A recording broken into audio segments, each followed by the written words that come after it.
I have come here to chew bubblegum and kick ass. And I'm all out of bubblegum.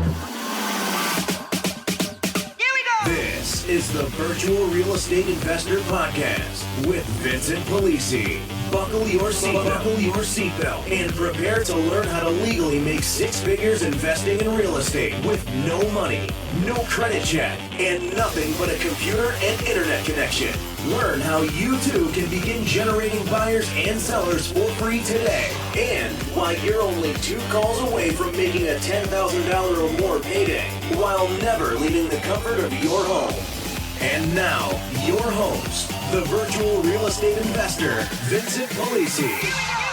All right, guys, here we go. It's been a long time, and the tribe has spoken. Apparently, you guys like the podcast and can't get enough, so we're going to start loading it up with more episodes, more real deals, more live phone calls, more training on how to get free leads and prospecting. You name it. I've got a rig set up for my iPhone so I can start podcasting on the fly so we can really start cranking some content out. Can't thank you guys enough for all of the 5-star ratings and reviews and wonderful comments that you've been leaving. If you haven't subscribed, left a rating and review, please do that. We still have the 30 for 30 promotion going where if you give me 30 seconds of your time to leave the rating and review, I will provide you 30 minutes of time on the phone, one-on-one with you to help get you jump-started in the business and your career. Answer any questions you have, totally devoted to you. No pitching, shilling, upselling, nothing. 30 minutes strictly for you is my way of saying thank you. So I've got a treat for you today. This is actually a live mastermind conference call that I did last year, but this topic keeps coming up, and it's the topic of how to get free leads and where to get them from the very best source of free leads that's available. I put together a program several years ago called How to Make an Extra $40,000 a month with the very best source of free leads available. And who is that? What is that best source of free leads? It is mortgage brokers, as you are going to hear and find out. This mastermind training call that you're going to get to listen into live covers in detail exactly who they are, where they are, how to pre-qualify them, and how to get them sending you their dead leads that they can't get approved that have cash and want to purchase a home for free. It's a no-brainer. It's a great deal for everybody, and you're going to get to listen to and find out why. So, once again, thank you. We are going to reignite the podcast, bring it back for the tribe, you tribe of real estate renegades, and hopefully you guys will take advantage of this, get the value out of it, and actually apply it. As I've indicated multiple times, I'm going to provide you with the very fastest bicycle on the planet. All you have to do is pedal. So here we go. Start pedaling. And now, it's time for No BS with the virtual real estate investor, Vincent Polisi. I parked a big, massive wood chipper right in my front yard, right outside the window, so we may have some background noise, but the show must go on, so we'll just keep on rocking. All right, let's go ahead and get into this, guys. If you have an opportunity to, go ahead and get out a pen and paper so that you can take some notes here, because I'm going to hit this fast and furious. You guys can get the information you need and then move on to, doing deals and actually implementing this. But first and foremost, some of you guys filled out a form. It was a form that I cloned from our JVP application, and so all the information didn't necessarily match up. Some of you guys asked, what is a JVP? So let me go ahead and explain that real quick. What a JVP is, what that stands for is Joint Venture Partner. And the reason the name of that is so important is because when you are out here and you see these guys talking about co-wholesaling and some of these other, there is no such thing as co-wholesaling, but some of these other variants of deal structures that they talk about engaging in where, they daisy chain and market other properties and all that stuff. It's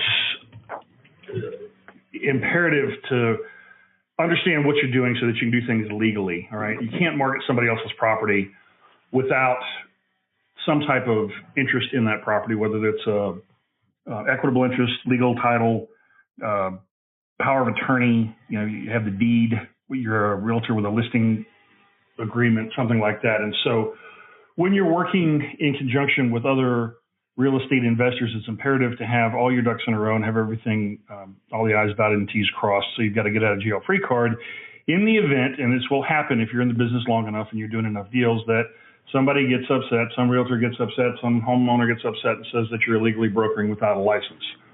So it's imperative to have these agreements in place up front before you do anything. So what I do when I'm doing deals with other people is we go ahead and establish a bona fide joint venture agreement up front before engaging any type of marketing of properties or solicitation of any kind, so that we've got everything well documented and we're doing things above board and on the level. So that's what a JVP is.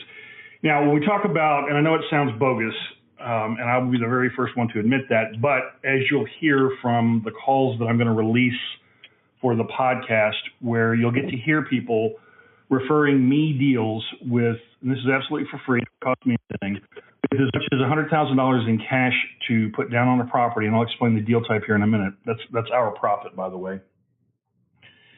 You'll see how easy it really is, but many of you have been confused and bamboozled by all of these guru shills that are out here pitching all these courses. And what most of these guys do, unfortunately, is they figure out one way to do something. And in many cases, as I'm sure you've heard from the podcast, that way may not be totally legal or legitimate. There may be some fraudulent activity they're engaging in, whether they know it or not.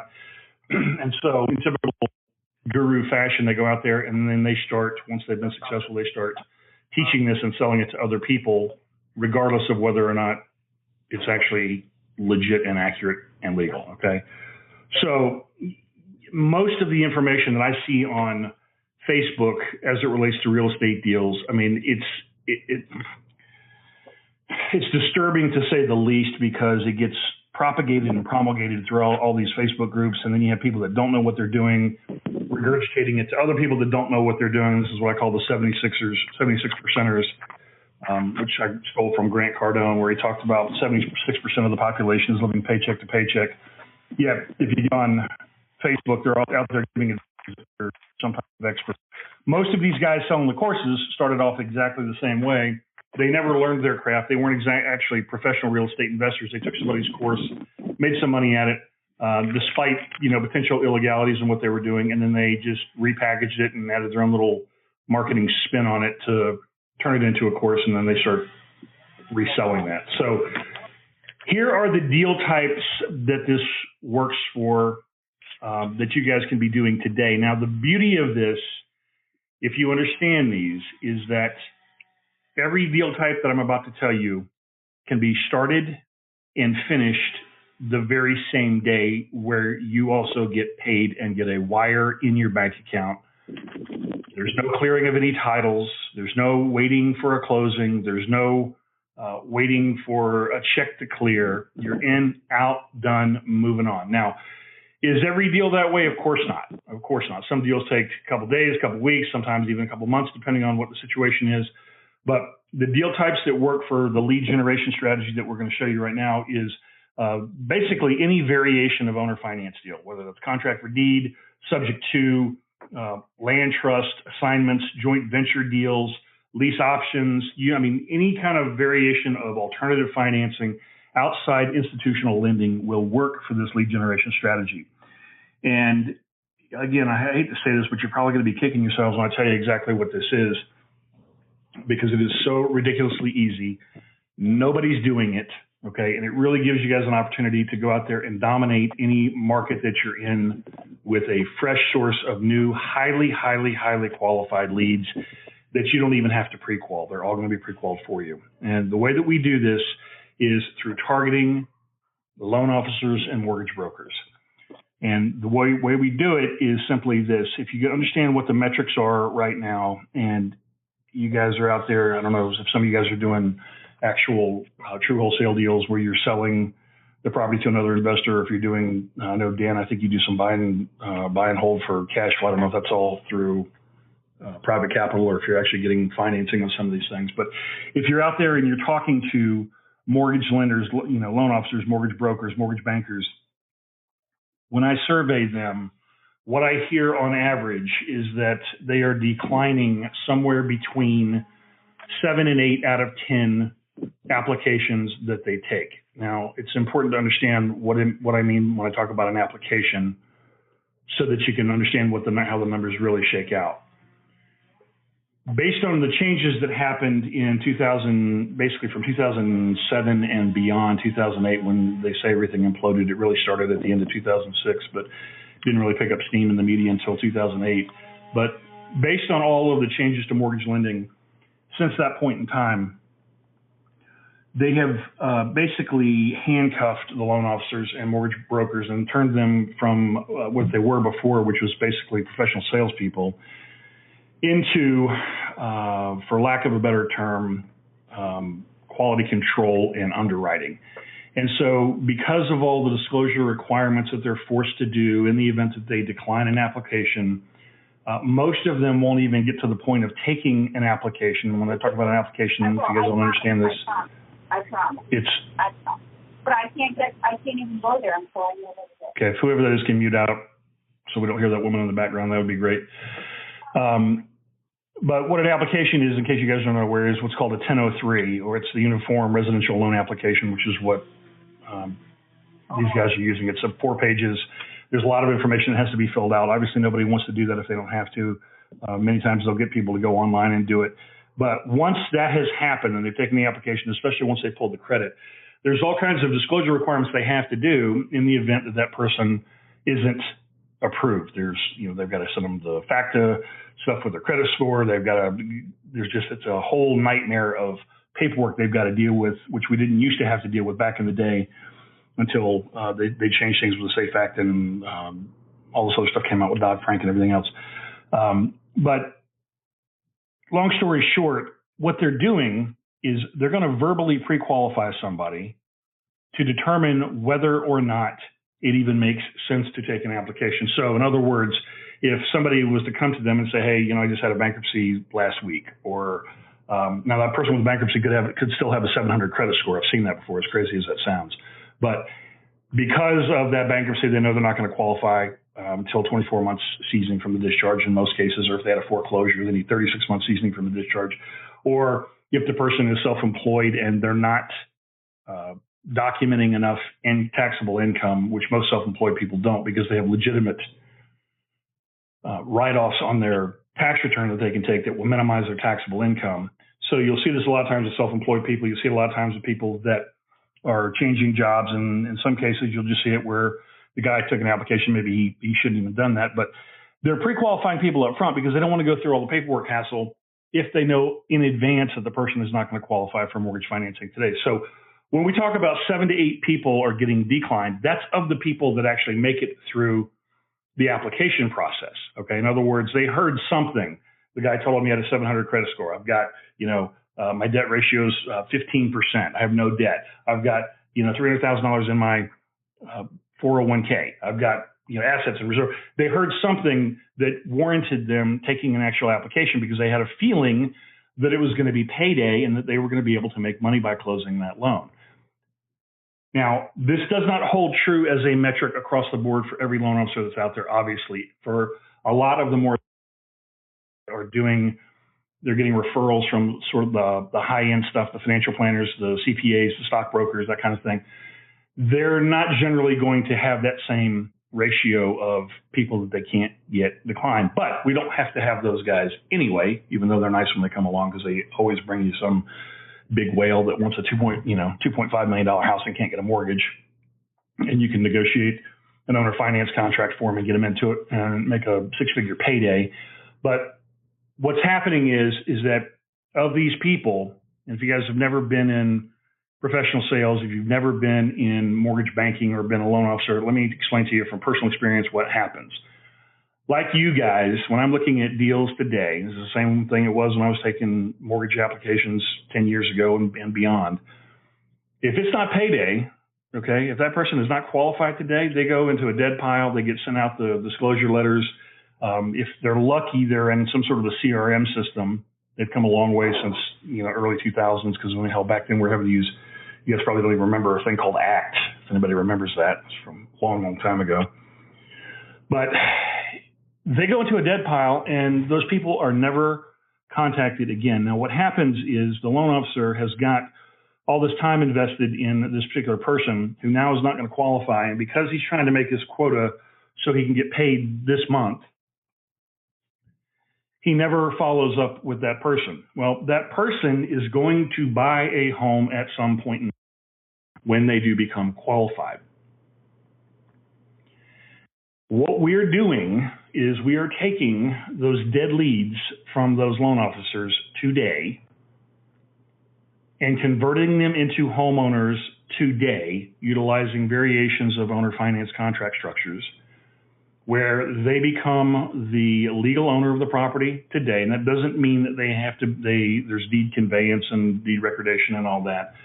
There's ways to structure it so that doesn't happen. That's generally the way that I do it. So you don't have to always take them through the judicial foreclosure process in the event of a default, which we can't remember the last time we had that happen. It was like 4 or 5 years ago before we even had.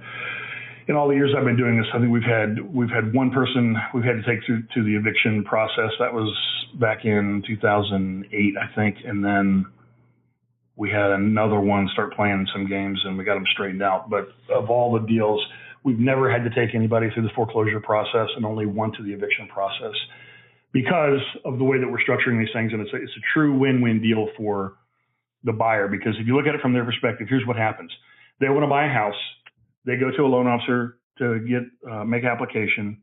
They may, in some cases, have already been pre-qualified, so they've gone to contract on a property. You don't know what the situation is going to be. And then through the paperwork process, through the underwriting process, somewhere down the line, something happens, and now they don't qualify. Okay? But they are still actively looking. They have a need to move today. They still want to be in a property today. They don't want to rent. They want to be a homeowner. And so the loan officer is then forced to decline that loan, which if you've never done that before, it's not a pleasant experience. Nobody wants to do that. Okay, I never wanted to do that. It's not enjoyable. You never want to tell somebody, you're basically demolishing their dreams in front of them, with a hammer. And so when we go out there and we're pitching this scenario, what it does is it gives the loan officer an ability to have a very easy letdown in the form of, well, Mrs. Smith, unfortunately, I can't get you qualified for conventional bank financing today, but I do have another opportunity here for you that you will qualify for, where we can get you into a home and you can still become a homeowner today. How does that sound? I mean, what is she going to say? No, of course not. It's a very, very easy letdown. It's an alternative. They've given them some hope to be able to do that. So then here's what happens. Once that happens, and I'll give you an example of a number of recent scenarios that have happened. If the loan officer is properly trained, and we'll get into exactly how to do that, because you're only looking for specific people. You don't, it's not some big wide net. You don't want everybody. They've got to be people that are going to be doing purchase money mortgages that meet a certain criteria, ideally $300,000 plus, minimum of $2,000 a month in payment qualification plus. And the reason for that is because under current FHA guidelines, the minimum down payment is 3.5%. What that means for you is it's a minimum $10,500 payday. Okay, so when you hear me talk about stuff about you're only 2 calls away from a $10,000 payday, this is how you can do it, and do it for free and do it the exact same day. So here's an example of a lead that just got referred to one of my joint venture partners last week. It's a woman that went through this process. Now, you have to, when you hear this, you're going to be, if you're like me, you're shaking your head at mortgage lenders and what they're doing, because they don't use what's called common sense underwriting. Okay, what they're going to say is not a deal. You're going to look at it and say, why would they not do that deal? It makes absolutely no sense whatsoever. So the woman comes in and she has a 740 credit score. I think we'd all agree that that's pretty good. We'll take that all day long on a lease application or on an owner finance application. So 740 credit score. She has $24,000 in cash to put down. She also has reserves above and beyond that. And she just happens to be living in the house that she wants to purchase. Okay? Does not get much better than that, because that is an example right there of a deal that can be turned the exact same day. Okay? And what that means is somebody like you, as that are listening, can have a couple of phone calls, contract on the property with the seller, and then seller assign your contract to the buyer and get a wire for $24,000 today. She's living in the house. She's already got occupancy. Now you've turned her into a homeowner in the property that she's renting that she already wants. And I mean, that's a lay down slam dunk all day long. The exact type of deal, I mean, when you talk about perfection, that's exactly what you're looking for. They're not always that way, and that's totally okay, because if they come in and the guy has a turn down, he's got a decline, but the person still wants to buy a house, and maybe they're self-employed, or maybe they've got some other situation that they don't qualify for today, you have to look at the scenario that they're coming to you from. You've got really, ideally, it's the very best lead. That's why I call it the best lead source that there is, because they are coming to you from a trusted financial advisor. That's the mortgage guy. Okay, they've given him all their information, Social Security number. He's got their credit report. He knows all their income. He knows their employment, their entire life story. He has a DNA sample, everything. So they're coming to you from someone they already trust in a warm handoff, where the guy is going to come and say, again, this is where you have to properly train him on how to do this, which is not a big deal, but he's going to then do a warm handoff and a conference call with you to make the introduction of Mrs. Smith. And when he does that, then you explain to Mrs. Smith exactly what it is you do, how you do it. And if she's already in a property like this one, and then you can proceed forward on getting the information from the seller and moving forward to contract on that house. Okay? If she doesn't have a house selected yet, or, you can say that maybe the property that they did have selected isn't viable for this because the seller it has a realtor involved. Seller's not going to sell any other way other than conventional financing. And that does happen, of course. This is real life in the real estate investing world. Then you have an opportunity at that point to engage in a joint venture agreement with the buyer. Okay, so you're not illegally brokering without a license, and then go secure a property that matches exactly what she's looking for with an owner finance contract. If you listen to the podcast at all, you hear me do this live in as little as 25 minutes, where literally I found a property for rent on Craigslist or for sale on forsalebywowner.com. I picked up the phone. That's the most important thing. Okay, instead of hiding behind text and email, picked up the phone and I've called the seller. And if it's a rental deal, I already know the property is available for monthly payments. So there's component number one if you're doing an owner finance deal. Number two is the next question is simply, this is how you pre-qual the seller in 10 seconds or less, is Mr. Seller, is the property also available for an eventual sale?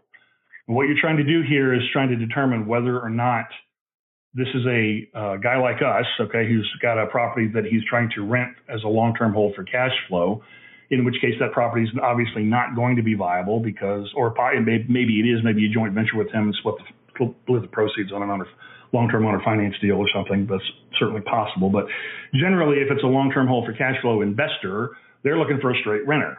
Okay, they don't want to talk about anything else, and that's okay. Next, and then you move on. And you have a conversation, you find the property, you contract on the house. Okay, it's not complex. It's going to look, act, and feel like putting a lease together as far as the speed and how things function. It can all be done through DocuSign or right signature. And then once you've got ownership, interest in the property, legal title, equitable title, depending on how you structure the deal, you can then engage in that contract with your bona fide joint venture partner, whether it's through an assignment or buyout or whatever of the joint venture. It all depends on how you structure the individual deal, and you can make money that day. They go see the house, they like it, fantastic. You pull the trigger on the assignment or whatever, you get the money in, the wire, they get the keys and garage doors openers, you make arrangements for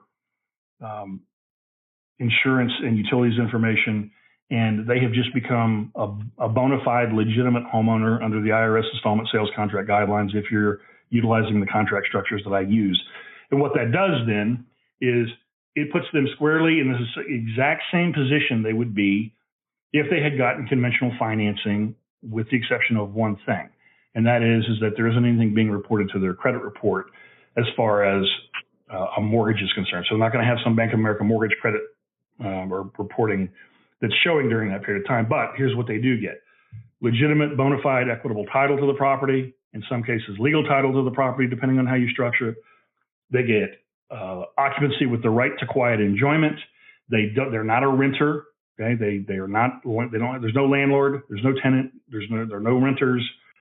And so, if they want to get a dog, they get a dog. If they want to paint, they can paint. They don't have to deal with anything with anybody, because in that capacity, depending on how you do it, whether it's a sandwich deal where you're still involved or where you're totally getting out and assigning the seller, whoever that is, whether it's you or the owner, the original owner of the property, they move from the position of seller to lender. Okay, so they're no longer a seller, they're not a landlord, it's lender and borrower relationship at that point in time. So they make their payments, and as long as the payments continue to be made on time, they never hear from anybody, just like when you have a mortgage with Bank of America. Unless they're trying to sell you some other checking account or something. But they never hear from anybody. Okay, you don't have somebody coming by the house, there's nobody checking on you and stuff. As long as the payment just continues to come in, perfect. Now, here is one of potentially three benefits for the loan officer that's doing this.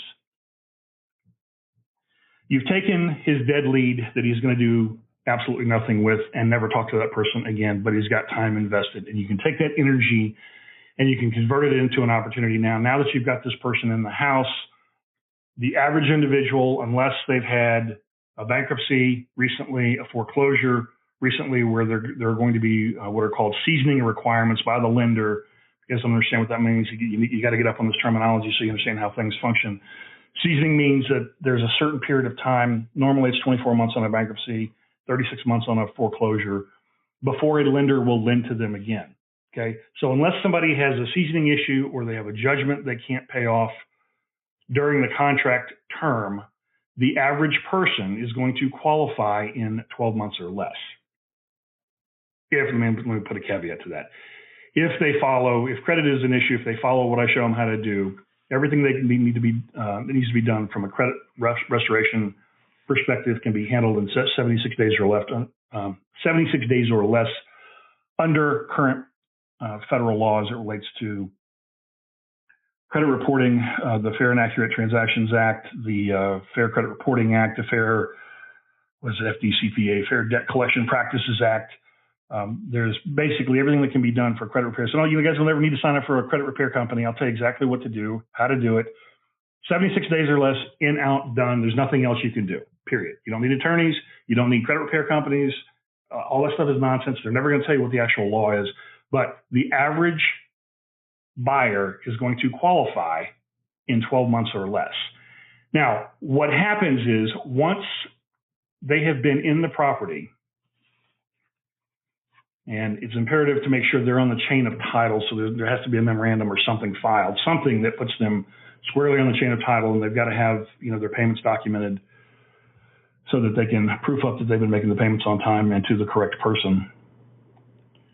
Once they have the 12 months chain of title, 12 seasoned payments, lenders, and I don't want to confuse you guys here if you've never been in mortgage banking, but lenders now treat that transaction from an underwriting perspective as a refinance, which means technically it really is regardless, because they become the legal owner of the property on paper in the eyes of the IRS, everything. But it's treated as a refinance as opposed to a purchase money mortgage. And why is that a good thing? It's a good thing because it's a lot easier to qualify for a refinance.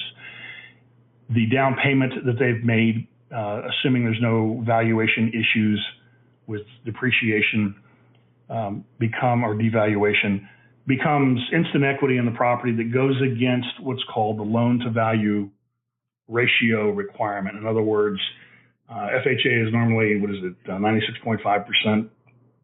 LTV is the max that they're going to allow to be lent. And so what you're trying to do up front is you want to structure the deal to succeed from the very beginning.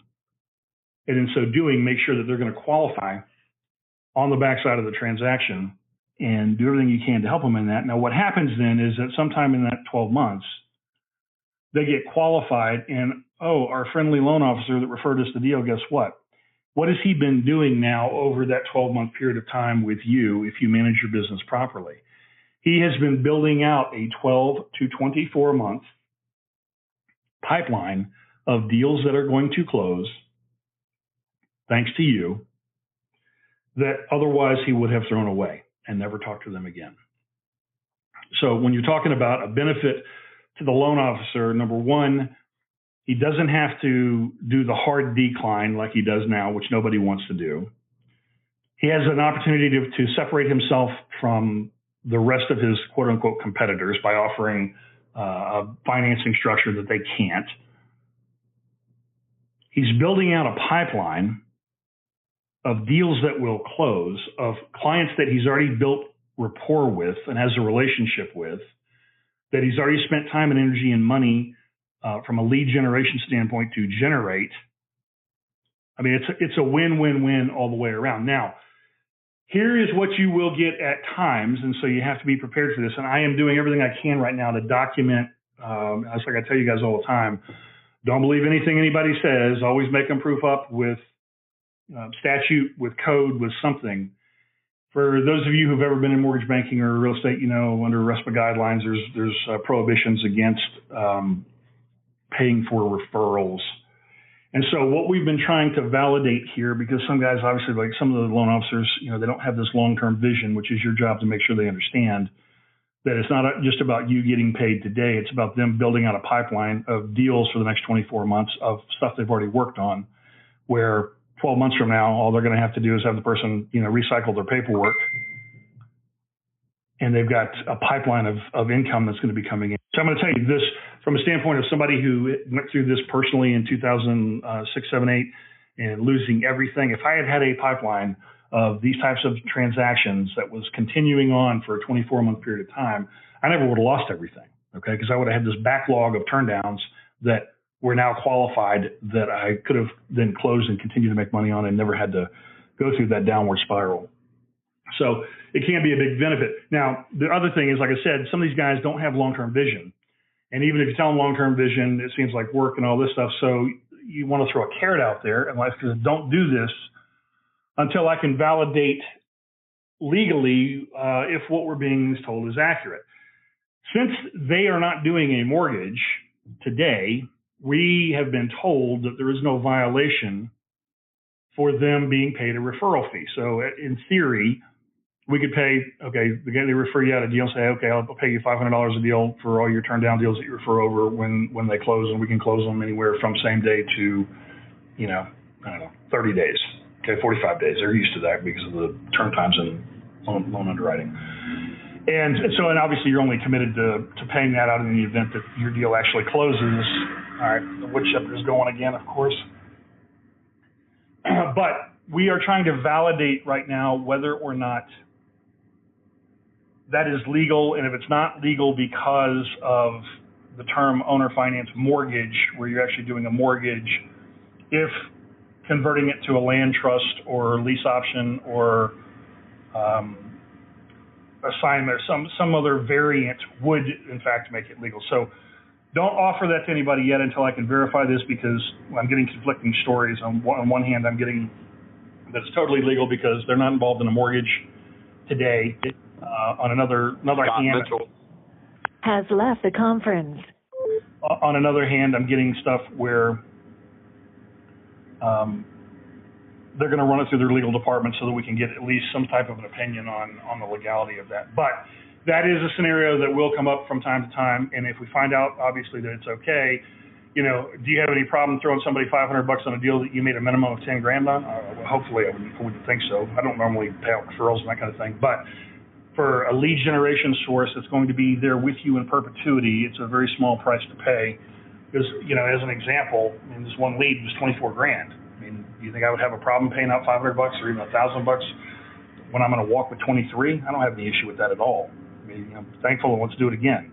So there is that possibility that's out there. And as soon as I can get that verified, I'll post that so that everybody can also benefit from that. But above and beyond that, man, I mean, this is not now in the conference. This is not rocket science, okay? It's not difficult to do this. Sometimes you will have to kiss some frogs to get to the right people, because we're not looking for everybody, okay? There is an expression that I was told many, many years ago by a rock star in mortgage lending, and that was that there are enough people that will do business my way that I don't have to worry about those who won't. And so when you're out there and you're talking to people in daily business, I mean, I'm guessing that everybody that's on this call knows one or more loan officers. I would think that you would be if you're actively involved in real estate. And if not, then if you don't know any at all, then in a subsequent call that we'll do, like we did before, I will show you how to find them, how to locate them, how to train them to do things your way, okay, so that they basically end up working for you, which is what you want. And I'm telling you, it is an absolute gold mine that nobody is working right now. The people are coming to you from the trusted financial advisor. They're coming to you already pre-qualified, credit scores. They're not always going to have a 740. Sometimes they may have a 580, but I don't care about credit score because it doesn't guarantee me a payment. I don't pull credit when I do deals on underfinance stuff. What I want to know basically is, do they have the ability financially to make the payments on time? Because I'm not putting somebody in a house that they're going to lose. Do they have the money for the down payment? Because that's one of the ways that we get paid on these deals. And I'll go over here with you in a second, the 3 different revenue streams on these type of transactions. And then third, do they have an ability to qualify for conventional financing during the contract term? And if the answer to those 3 questions is yes, that's all I'm concerned about. I want to make sure that we've got financial ability to pay, ability for us to get paid, and ability for them to qualify. Whether they have an 800 credit score or a 500 credit score makes absolutely zero difference in whether or not I get a payment on a monthly basis, because things happen to people that have 800 credit scores in the same way they do to people that have 500 credit scores. Once your income stream gets turned off, I don't care who you are, it's only a matter of time before you're going to start having problems that impact that credit score. So I don't even waste time with that. I mean, I know a lot of people do that stuff and they want to waste all this time with background checks and everything else. It's just not part of our job. It has nothing to do with anything that we're doing from a relevant standpoint. I'll give you an example.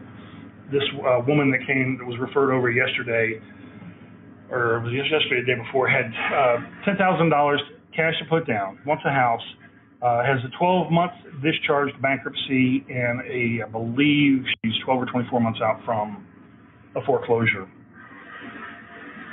And so the average person hearing that would be like, okay, well, they'd put their nose up in the air and say, okay, well, she's got bankruptcy and foreclosure and blah, blah, blah. Why would I want to put this woman in a house? Well, I mean, from an investor's perspective, this is like nirvana, because she has no debt. The bankruptcy wiped all that out, right?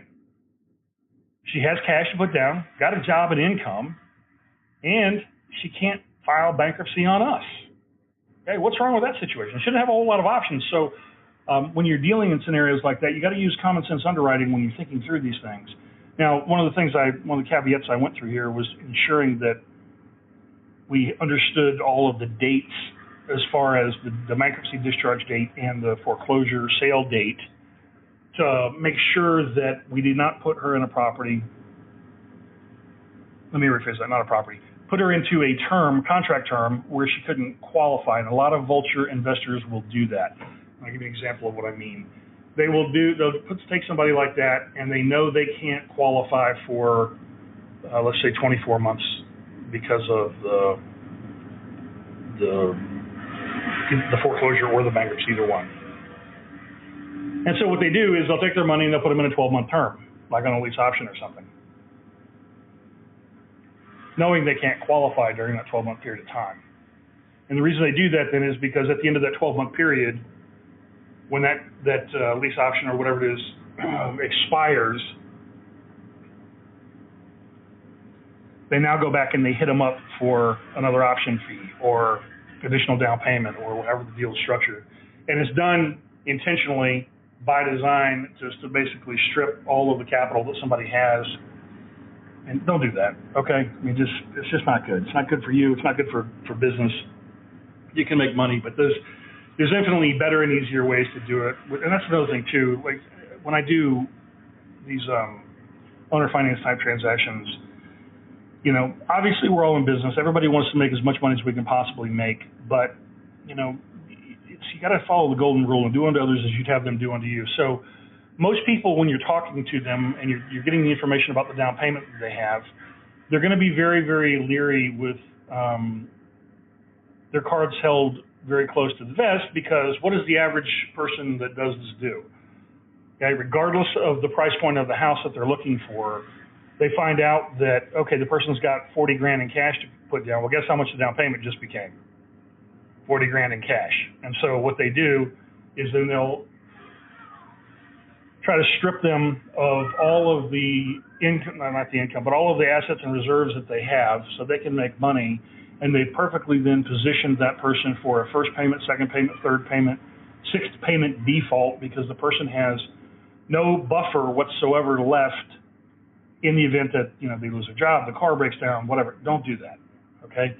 I set defined guidelines. You can do your business any way you want to. I'm just telling you from a long-term perspective, this is pigs get fat, hogs get slaughtered. You want to do deals the right way, especially from a reputation management standpoint. When I determined down payments, I made it very easy on myself, and I also made it very easy from a standpoint of communicating it to a buyer where there's an actual bona fide, legitimate, documented reason that they can find out on their own without even listening to me why the down payment number is the down payment number. And the way that I did that was I simply said, hey, we will parallel exactly what FHA, Fannie Mae, Freddie Mac down payment requirements are based on conforming, non-conforming, FHA, jumbo, super jumbo, et cetera. Okay? And so that's what the down payments are. So there's no question about how I determine what the down payment number has to be. If they're in FHA loan limits, it's 3.5% down. Now, if they're going Fannie Mae, it's 5% down, right? Fannie Mae conventional. So that's the way I've done it. It's very, very easy. When you hear somebody, you're talking to them on the phone, you're talking to a prospective buyer, you have bona fide instant legitimacy because they can actually jump on the internet and find out exactly what the down payment requirements are. And you have a very easy explanation as to why they're that way. Because, Mrs. Buyer, when you go to refinance, you're going to have that equity position to conform to the loan to value ratio or the loan type that you're going to qualify for. So it's all legit and it all makes perfect sense. Otherwise, you would have to bring additional cash to the table, and we don't want that to be the case, because if you get qualified and you get a 700 credit score 12 months from now, but you're short cash because you didn't put enough down payment down, and or there was any issue with the valuation of the property, now you can be forced to bring additional cash to the table. You don't want to do that. If you can't do that, you could lose your contract depending on what the term was. You don't want to have that happen. And there are ways that you can get around it if something goes upside down on deals, which they do. I mean, this is a real life, things happen.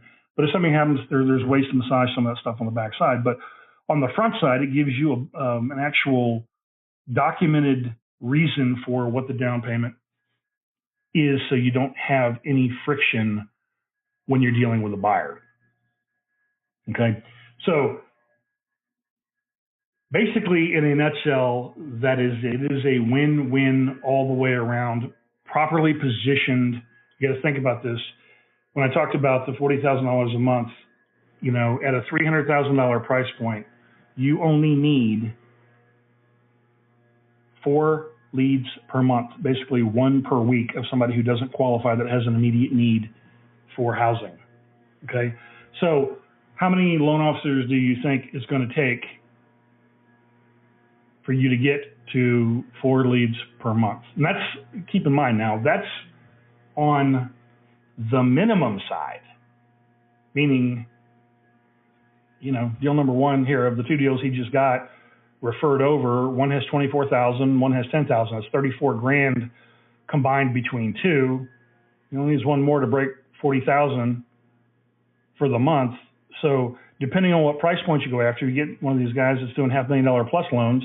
I mean, you only need 1 deal per month.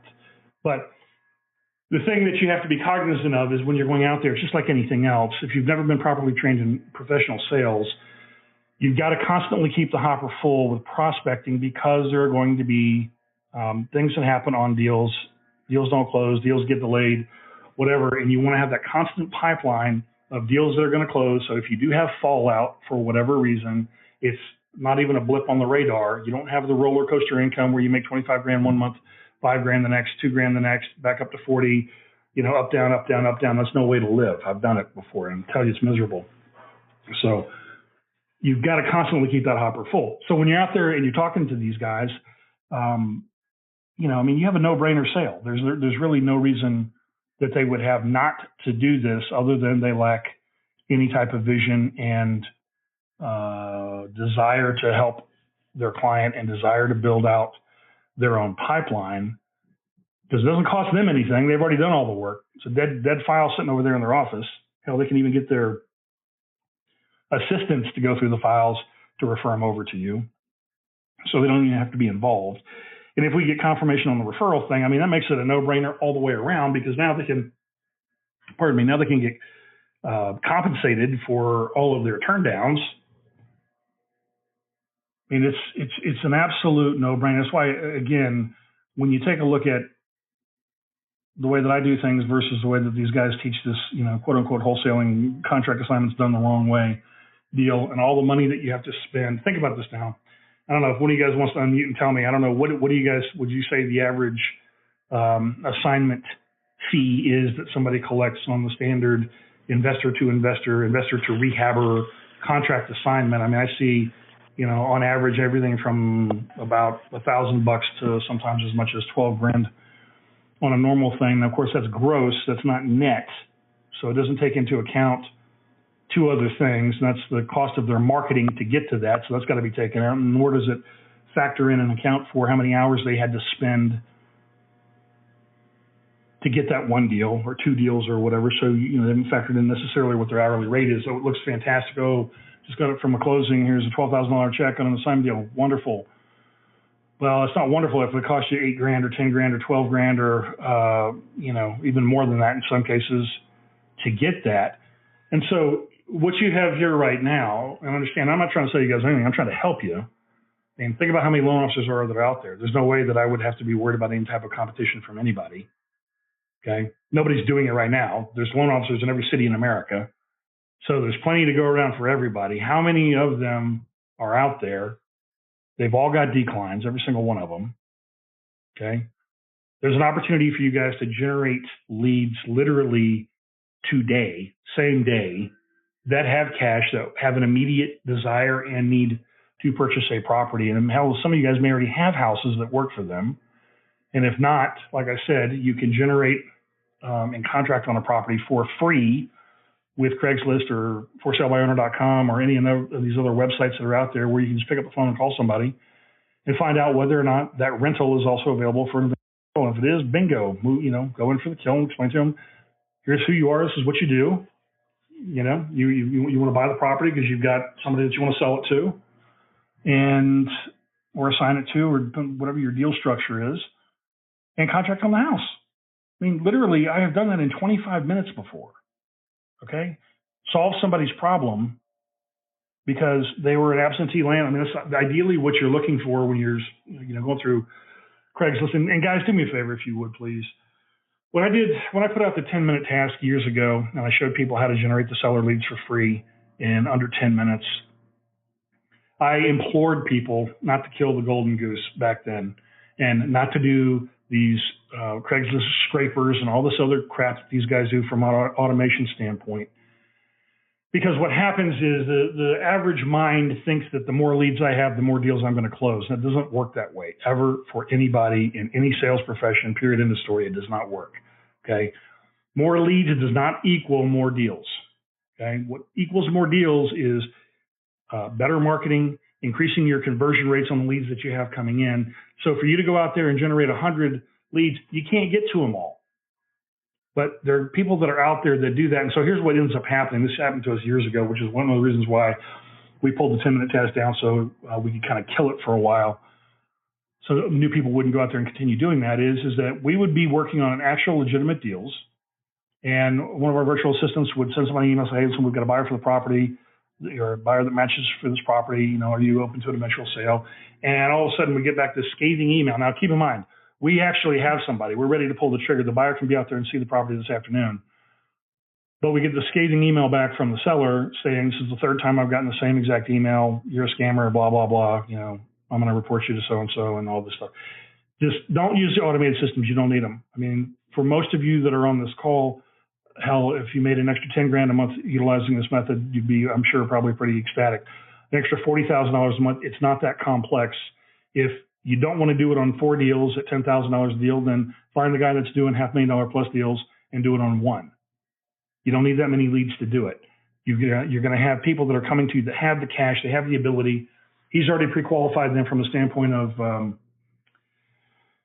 debt-to-income ratio and all that. So, you've got the added protection there depending on how, I don't know if you guys are familiar with Dodd-Frank, but you really need to know what you're talking about and what you're doing when you engage in owner finance deals with the new legislation that's out there, because these are even better because they are coming from a loan officer that's pre-qualified them and calculated the debt-to-income ratio and all that, which is one of the requirements under Dodd-Frank if you're doing owner-occupied, owner-finance deals.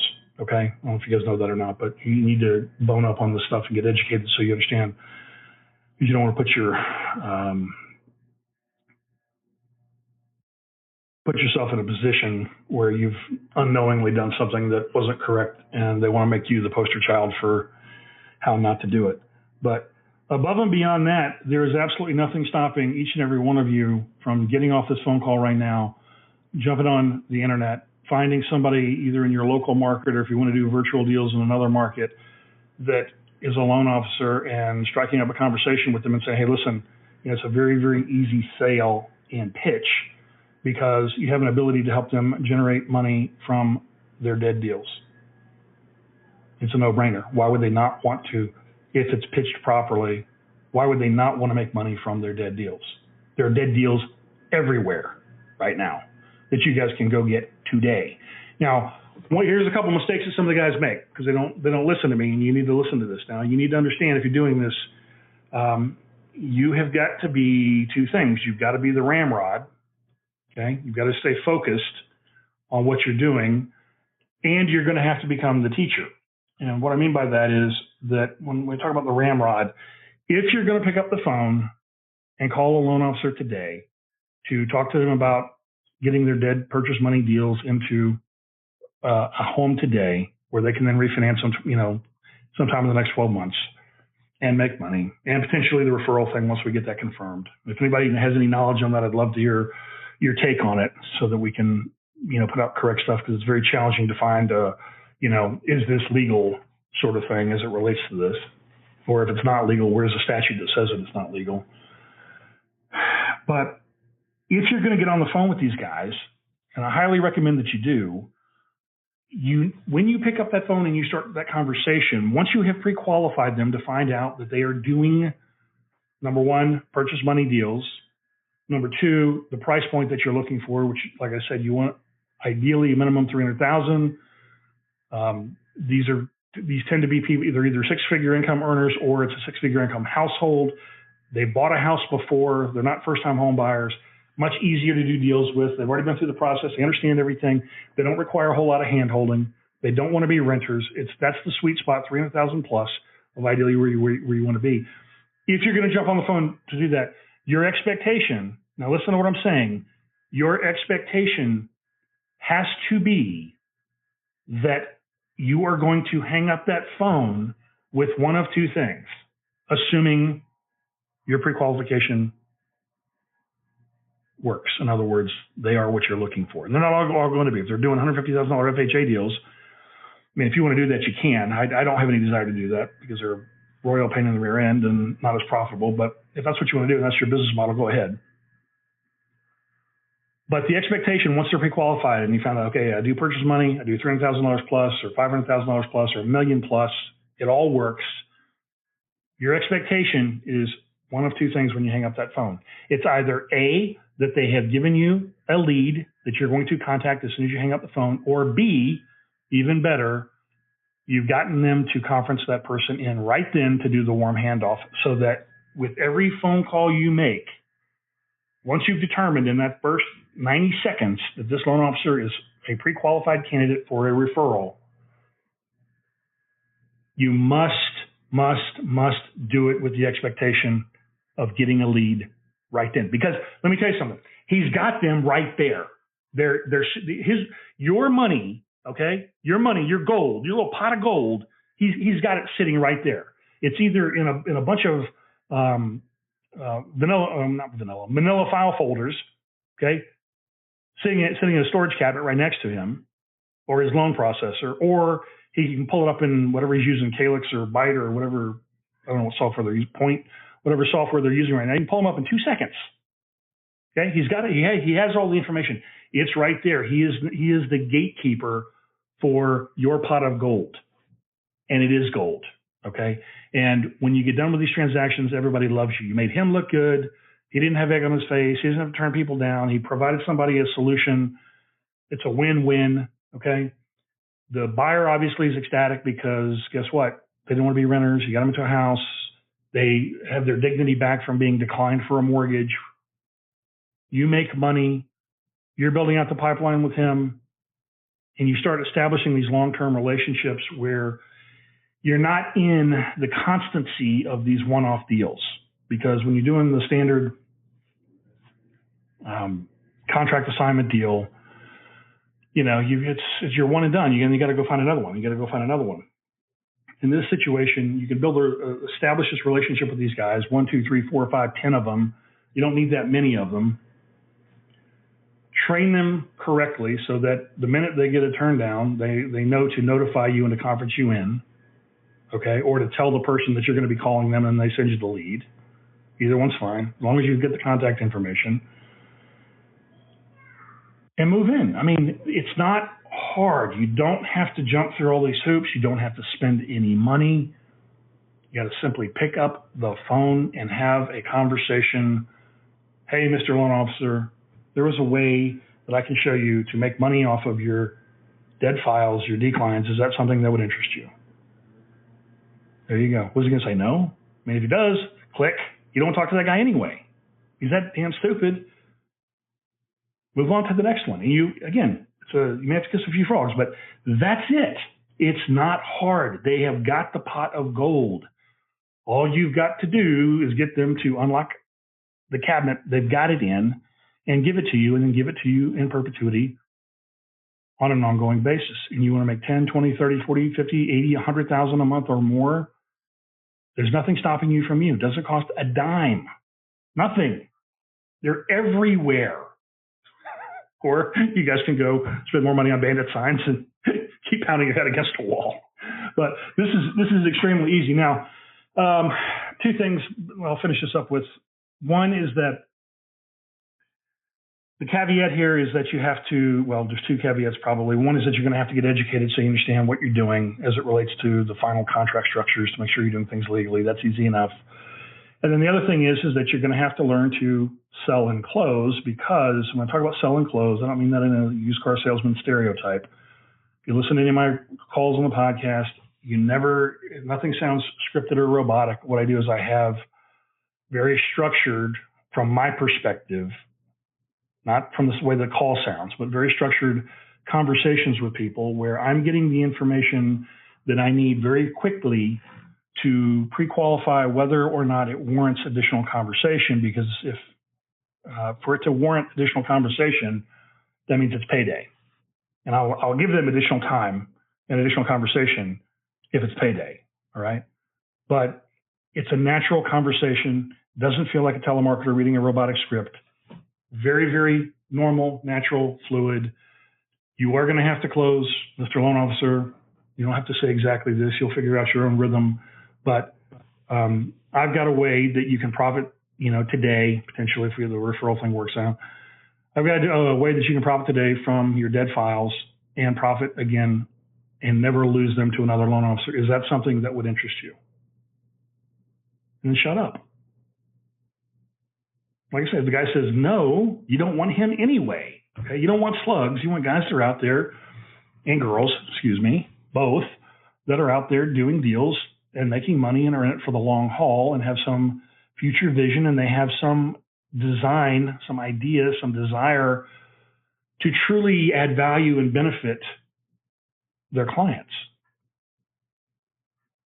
That's who you're looking for. You're looking to build a solid relationship with somebody by adding value to them and to their clients in perpetuity. And you get enough people what they want, you get everything that you want. Okay? Now, the three potential revenue streams on these deals, just so you understand, unlike the standard contract assignment, there's three of them. One is the upfront money, or whatever we call it, you'll hear me call it the downstroke. That's the down payment funds, which that becomes our instant payday right now today, minimum of 10 grand. You can do it for anything. I mean, if you listen to the podcast, you can hear a deal I negotiated for $100,000 with 2 phone calls.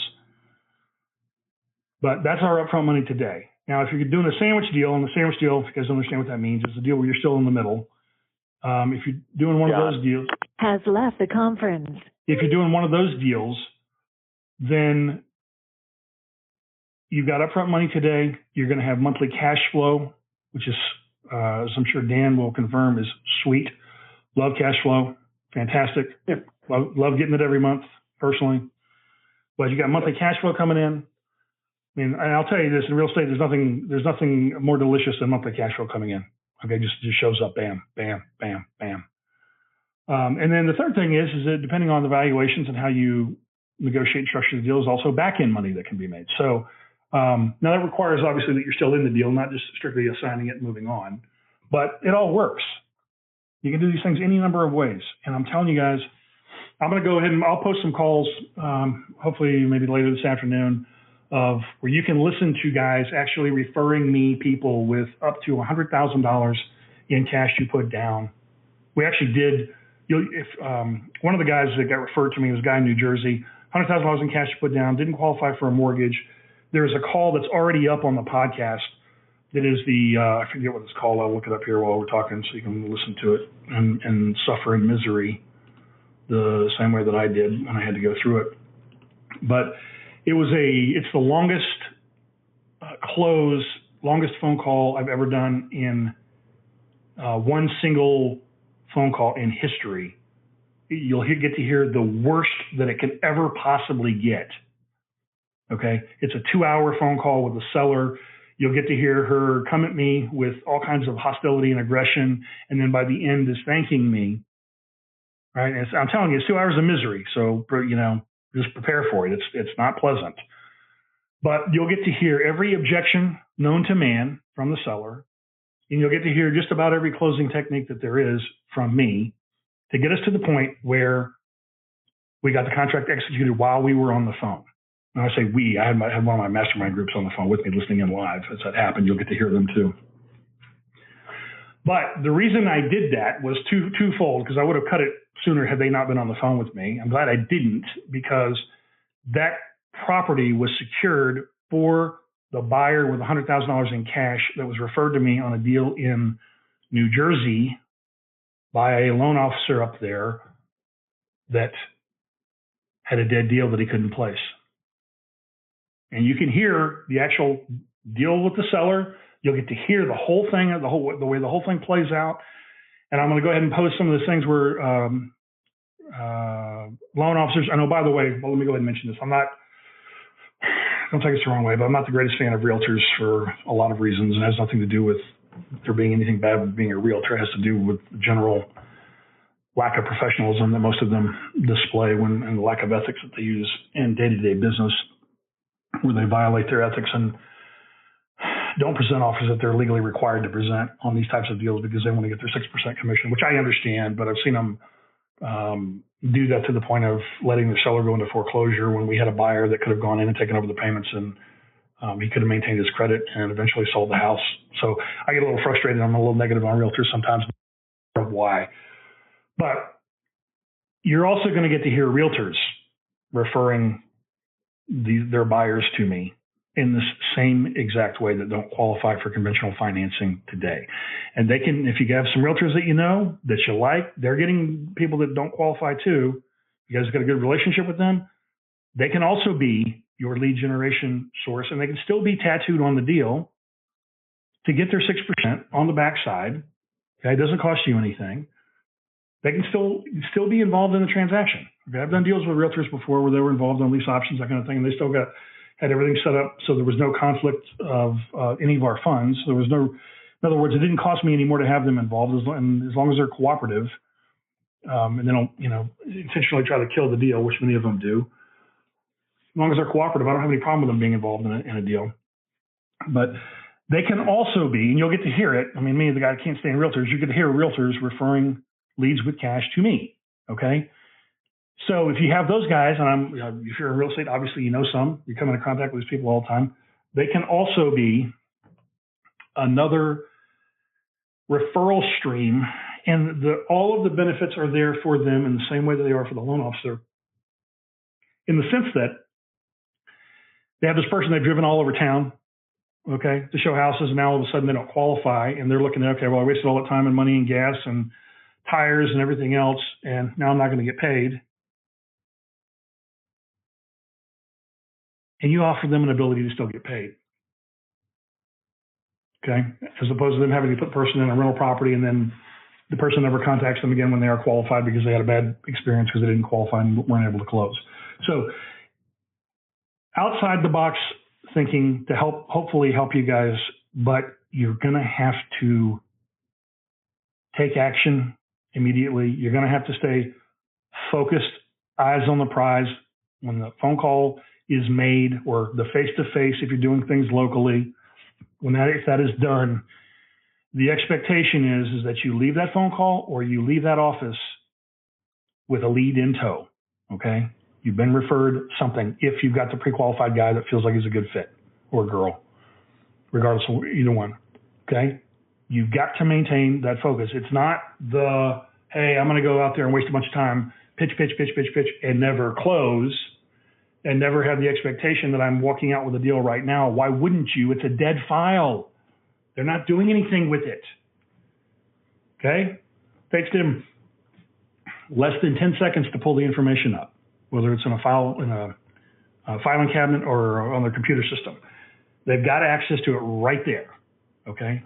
So that has to be your mentality, your expectation that, okay, John Loan Officer does 6 deals a month, 4 deals a month. 80% of those are purchase money deals. He targets only $300,000 plus new construction homes, blah, blah, blah. Fantastic. He's a good fit. Now let's go in. He's got dead files right there he can give you right now today. Okay. So I hope that makes sense, guys. We're actually going a little long here, a little over an hour. I was only going to go for about 15 minutes, but a little excited sometimes. Hopefully that will help some of you, but that is unquestionably the very best source of free leads available in real estate investing for single family stuff, bar none. Nothing beats it. Easy, fast, free, everywhere. I don't know what else you want. So if anybody has any questions, go ahead and unmute real quick. We'll do like 5 minutes or so, and then we can get this ended and go make some money. If you don't know how to unmute, I think you have to hit the star button. Is that right, Dan? Is it star button? Yep. Okay. Anybody? That's fine if you don't. Not a problem. There's a lot of information really quick. Hello? Yes. Hi, my name is Jamila, and I do have a question. Sure. As far as the contract, where would I go, or can you supply a contract? Like, how would I be able to get the deal done if I don't have a contract? Okay, this is a great question. You see this all over Facebook every single day, and here I'm going to give you the butt meat boot coaching answer. Okay, so it's not directed at you. It's just I say this every single day in all the Facebook groups. When you have a deal, okay, you have a deal, something that's there, somebody is ready, willing, and able to sign, and there is money to be made, you will not have any issue getting a contract. Now, depending on the type of contract, here's what a lot of people do, especially analytical personality types. And if you don't know what I'm talking about, there's 4 buying personality types. You may have heard them called bulls, owls, lambs, and tigers. You may have heard them called drivers, analyticals, amiables, and expressives. Everybody has a dominant personality type, and they also have a subordinate personality type. Your dominant is one you are most of the time. Okay, and once, if I talk to you or you took the disc test or any stuff, I can tell you exactly what you are in seconds. Tell you your favorite color, tell you what kind of car you drive, tell you what color the car is, tell you exactly how you act in every aspect of life. When you're in professional sales, you have to learn this stuff so that you understand when you're dealing with a prospect, who it is you're dealing with, because you have to sell differently to all 4 buying personality types. Okay. Analyticals, these are the owls, analyticals. They love data and minutia and systems and processes and analysis to the point of paralysis and putting hurdles and obstacles in the way. Okay. Don't worry about a contract right now. What you need to do is you need to go get a lead. Okay. You take that lead and you get that lead to the next level where they're pre-qualified. Once they're pre-qualified and you have something to move forward on, you put up the other piece of the puzzle in place. And that is going to be the other side. If you're dealing on the seller side or the buyer side, you have to get the other piece of the puzzle, which can be done by you, can be done through a joint venture, can be done any number of ways. And then when you're at that point, then and only then does a contract really make a difference. And what a lot of people want to do is they want to put this roadblock in the way of them picking up the phone. Okay, it's called call reluctance. Some obstacle. I can't do this because I don't have a contract. Contracts are free all over the internet. I mean, you can find a contract for anything you want all over the internet. You can spend, hell, I think you can even get I think it's a 7-day free trial to rocketlawyer.com and get all kinds of free contracts and stuff on there. I'm not saying that it totally is applicable for your state and exactly what you're doing, but it will provide a very basic framework for that. Now, having said that, you got a deal that you're going to make, money on, 10 grand. You can buy contracts. You can get an attorney to prepare a contract for you. You know what I mean? So don't let that be a stumbling block. Contracts they're free. They're on the internet. I'm not saying those are the best contracts ever to use from a protection standpoint. You really need to understand what you're doing. But if you stand to make $1,000 plus, paying an attorney a couple $100 for a contract shouldn't be a real big issue. But you're not at that point yet. You're starting, and I understand starting with the end in mind. I get that. But when I had, let me explain to you what I ended up doing. Okay, after I'd gone through the process of losing everything, unfortunately, and I was my main focus was, okay, let me get something with some meat on the bone that I can do something with, and then I can, once I have something, I can worry about the contracts at that point and put something together. That's exactly what I ended up doing, and I ended up literally buying a basic contract off the internet. And don't go do this because there's a lot of stuff that's in that contract, or it was anyway, when I found out later that was not accurate, but I think it was lease-to-purchase.com or something. They had contracts for sale. And I bought a basic one, and then I sort of mangled it up and put in all of my clauses and things I knew that needed to be in there. But so the short answer is contracts are free. They're all over the internet. You can get them from another investor. See, guys like me are not going to provide contracts because it puts us in a position to be accused of illegally practicing law without a license. I'm not going to do that.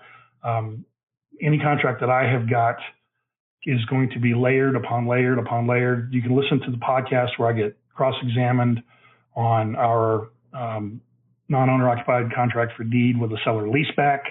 And as we go through clause by clause, and a real estate attorney cross-examines me on every clause that's in that contract and why it's there, and asks me to explain it, and gives his opinion on the legality of it. I did the same thing to him on his lease option contracts. That's all in the pod. You can hear all that stuff, and I highly advise that you listen to that, because we go through, Bill Walston and I, Scott Moyes, Angelo Russo, who's an real estate attorney, we go through all of the different clauses and different bugaboos that can come back and bite you, regardless of what your structure is. Now, understand something. There's a lot of confusion as it relates to this. There is no such thing as a bulletproof contract, okay? Not one that I have, not one that an attorney prepares for you. Regardless of what you're doing, you can still be sued, okay? Regardless of what you're doing and what the contract says, you can still have claims made against you for doing something that is fraudulent, illegal, et cetera. Nothing stops that. Anybody can sue anybody at any point in time. That's not to say that they're going to win, but that's the reality of contracts. The purpose of a contract, and most people don't get this, and I've done articles on this on the website, is basically for you to knowingly give up rights that you have where you are secure and protected now before you give up those rights, but you're going to knowingly, voluntarily give up those rights in exchange for something else of value. And that's what the other party does as well. And the purpose is posturing for litigation. That's the purpose of a contract. Now, you're not going to hear anybody tell you that, but that's the reason for it. Okay? You're laying out the battlefield and the rules of engagement, the rules of war up front. That's what a contract is. Okay? But don't let this analysis paralysis, this whatever, get in the way of, oh, you don't have this and you don't have that. All you need right now is a little bit of drive, a computer and an internet connection, or a computer and a phone. Okay? The rest will materialize once you actually have something where you can make some money. So don't let that stop you. But I think hopefully I've answered your question. There's contracts all over the place. Just Google contract for deed, Google lease option, Google whatever kind of contract structure, joint venture agreement. Google that stuff, see what comes up, read them, examine them. I would also highly advise Googling the required elements in a contract. There's things out there called good and valuable consideration. There's time is of the essence. There's Basically, the mediation and arbitration clause is what happens when the whole thing goes upside down. How's everything handled? There's different elements of a contract that you need to understand that need to be in them. There's what do they call it? Severability in the event that one of the clauses is found to be not within compliance of state law, that it doesn't invalidate the rest of the clauses and the rest of the agreement holds true. There's all kinds of stuff that you need to learn. It's like the meme I put up this morning. A lot of times what people want to do is they get so enamored with seeing these checks and everything on Facebook and not understanding what it took to get those. They want to rush out there, and there's nothing wrong with that. You get all excited, you want to go out there and do a deal. Fantastic. Unfortunately, in many cases, what they don't want to do is get the education required to do it, or study, or practice, or they want to basically violate the laws of the universe as it relates to, and I talk about this on the podcast too, as it relates to what it takes to be the MVP, right? Like Michael Jordan. If I want to play basketball as well as Michael Jordan, I can't expect to just pay money for how to be like Michael Jordan course and then expect to play at a NBA level or at his level in the NBA, right? I'd have to go out there and do exactly the same things that he did. And as a professional, what did he end up doing? Even when he was, I don't know how many rings he won, 6 rings or whatever, 5 rings, 6 rings. Even after winning all those championships, what did he still do every single day? Okay. And this is where I get so aggravated with some of the people that we deal with, because they got all the time in the world to post stupid stuff on Facebook. They got all the time in the world to talk about Scandal or Nashville or Game of Thrones or whatever TV shows are on. But when it comes to understanding that they want to be at that MVP level from a financial standpoint, they don't want to do what is necessary on a daily basis. And what is that? What did Michael Jordan do? Studied. He studied the playbook, right? They watched the reels of the, what do they call it? The game tape and all that, right? He practiced. Best in the world, right? But still practiced on a daily basis. Now, if that's what it takes for him to do that, why do people have this expectation that they're going to go out there and make 6 figures, 7 figures in real estate investing without doing the exact same thing? I'll tell you what, Dan, you're a professional. You're out there making money. Aren't you reading stuff every single day? Are you not trying to up isn't that why you're on this phone call right now? Trying to, hey, what else can I learn today that I can put in my toolbox? I can put in my arsenal. Exactly.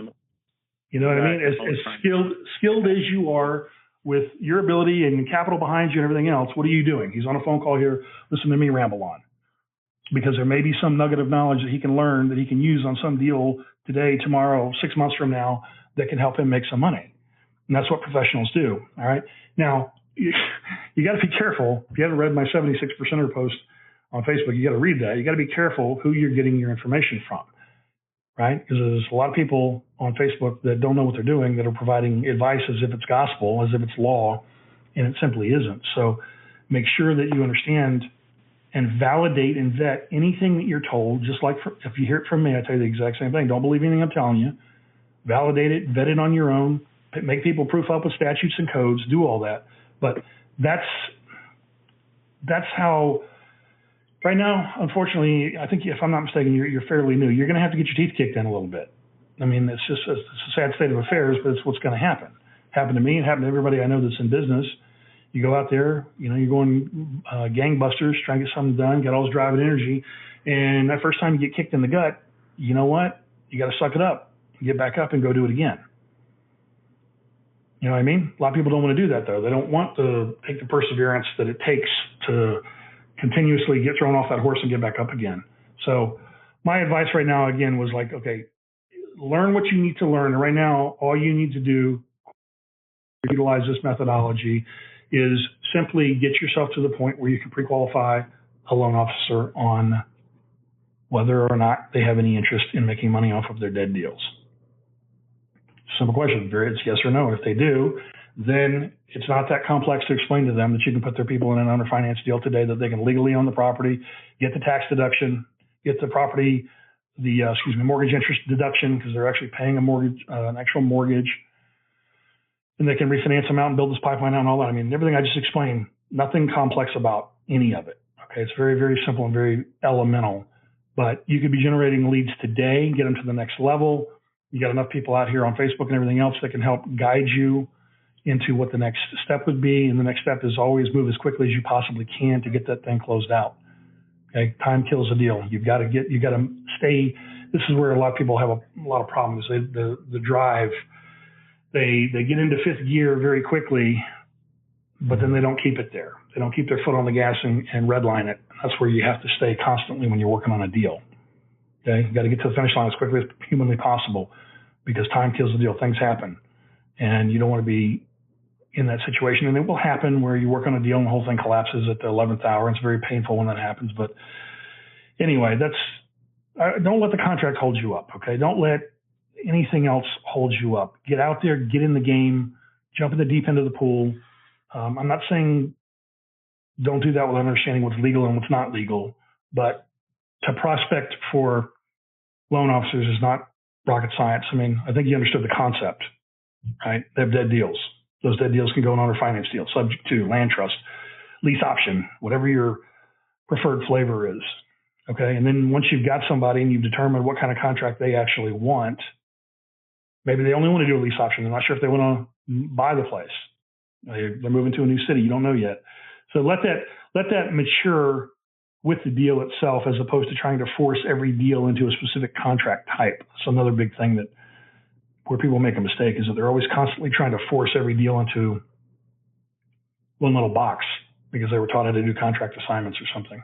So anybody else have any other questions? Vince, did you talk to them about approving a buyer through Dodd-Frank through a loan officer? Well, yeah, we sort of touched on. I mean, these are coming from loan officers already. That was the sole gist of this conversation, where they're being referred by a loan officer. So the loan officer has actually already taken them through that process. Who is this, by the way? Oh, this is Dan. Hey, okay, still you, okay. Yeah, and so if you have something you want to touch on, by all means. I know Bill Walston, if he was on here, he could take people through the ringer on Dodd-Frank. Dodd-Frank, now let me explain this real quick. And when I tell people this kind of stuff, I try to make sure that you're not going to get yourself into any kind of trouble here unknowingly, because you're only given pieces of the information that is required. Dodd-Frank regulates now, and so even though it's unconstitutional, it should be repealed, but it regulates owner finance deals. And let me qualify this, not owner finance deals across the board. It regulates owner-occupied owner finance deals, okay? So what we ended up doing, it took us about 9 months of studying the actual law, talking to attorneys, talking to CPAs, and just basically rehashing this thing over and over again to figure out how to continue our business without it impacting us. Because I think, and I don't want to speak for Dan, but I think what he's probably getting to here is two things. Number one, there are limitations according to Dodd-Frank as to how many deals you can actively do in a calendar year through this type of through an owner finance deal.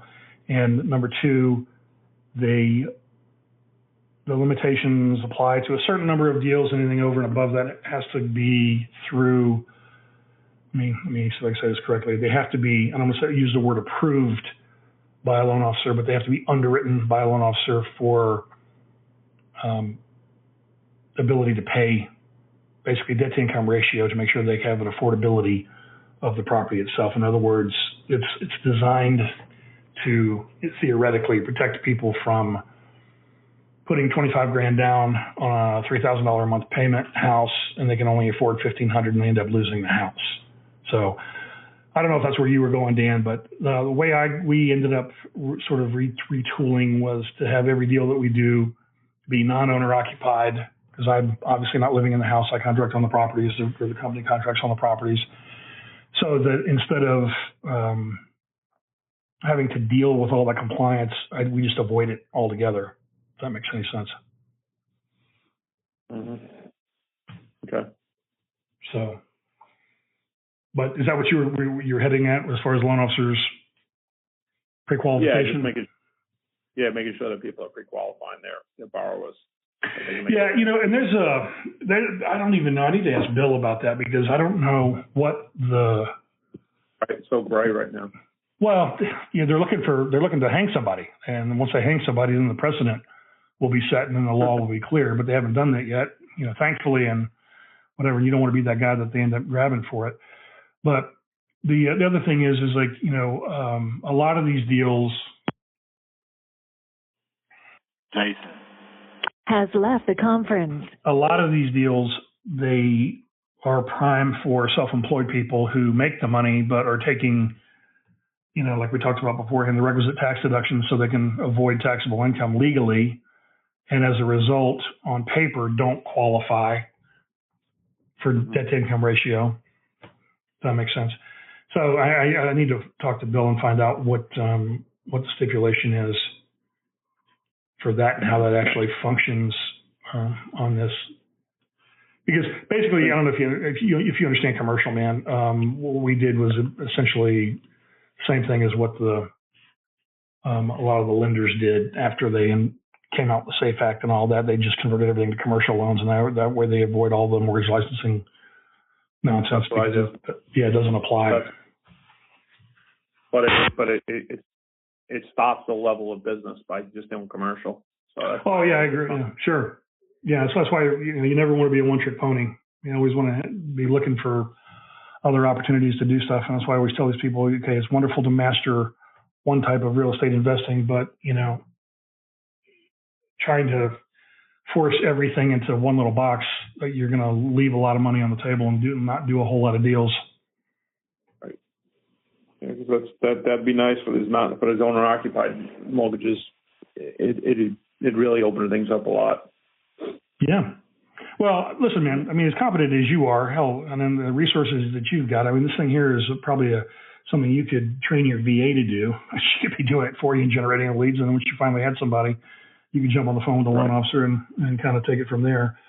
I'm telling you, man, and like I said, I'll post some of the calls so you guys can hear this, but it's like that scene in Glengarry Glen Ross where Alec Baldwin says, they're out there waiting to give you their money.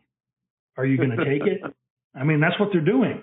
And the thing is they don't know it yet because nobody has educated them on what's possible. Because keep in mind, in the same way that wholesalers, and again, I use the term with air quotes, only think about contract assignments. For every deal has to be done as a contract assignment. Loan officers, I was the same way. The only thing I'm thinking about is how do I get this mortgage done?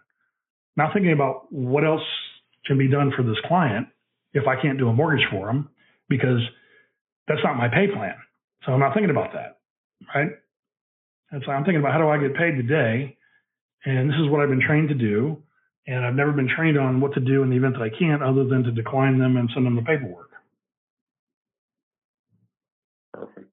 So, your job as the educator is to explain to them what they can do. And like I said, I don't know how the hell we're going to get verification on whether or not you can pay referral fees or not, because that I really do want to know. Because if that's the case, it makes it an absolute no-brainer. Say, listen, you could even do tiered compensation or whatever. If it's under $300,000, it's $500. If it's over $300,000, it's $1,000. If it's over $500,000, it's $2,000. Because you're going to be making the amount of money you'll be making to be ridiculous. So I don't know how we find that out, but I'm going to keep working on it to get some type of an answer. And it may be, unfortunately, on a case-by-case basis with each broker, based on what their interpretation of the law is per state. So anyway, does anybody else have any questions? If you do, hit star and unmute.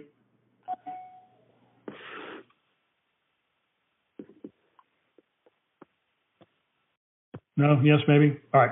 Well, guys, listen, seriously, this has gone on way longer than I thought. I hope this has been helpful and beneficial to you. I will put up the call so you can hear these people getting referred over with cash. It all sort of coincides with the rest of the stuff that you hear on the podcast with, how to contract on a property, how to work with the buyers to get them moving forward so that you can get paid. But very, very easy deals, very simple. Of course, there can be a lot of complexities like Dan was just talking about with contract structures and making sure you're in compliance with Dodd-Frank and the SAFE Act and all that. But nothing stopping you from doing these deals every single week. When you got these guys referring them to you with cash, a warm handoff, there is absolutely no better way to get a lead than that referral from the trusted financial advisor, because they bring you in and you're automatically trusted, and it's a referral, which is the best kind of deal. to get to begin with, and you don't have all the friction. You don't have to fight. Your job becomes prospecting for the loan officers, training the loan officers, and then following up with them on a daily, weekly, monthly basis, because of course they've got their own businesses too outside of what you're doing. But hope that helps you guys. Listen, thanks for attending. I appreciate it. If you got any value out of this, please leave a nice comment. Let other people know on Facebook or whatever it was okay. And hit me with any questions you got, whatever. But other than that, you guys have a great day. Go get them. Thanks, man. Take care. My pleasure. Has left the conference. Thank you for listening to the Virtual Real Estate Investor Podcast with Vincent Polisi. If you found any value in this podcast, please use our Give to Get method and take a moment to give us a 5-star rating in iTunes and your favorite podcast service so we can keep giving you excellent episodes of real content you can use to profit today.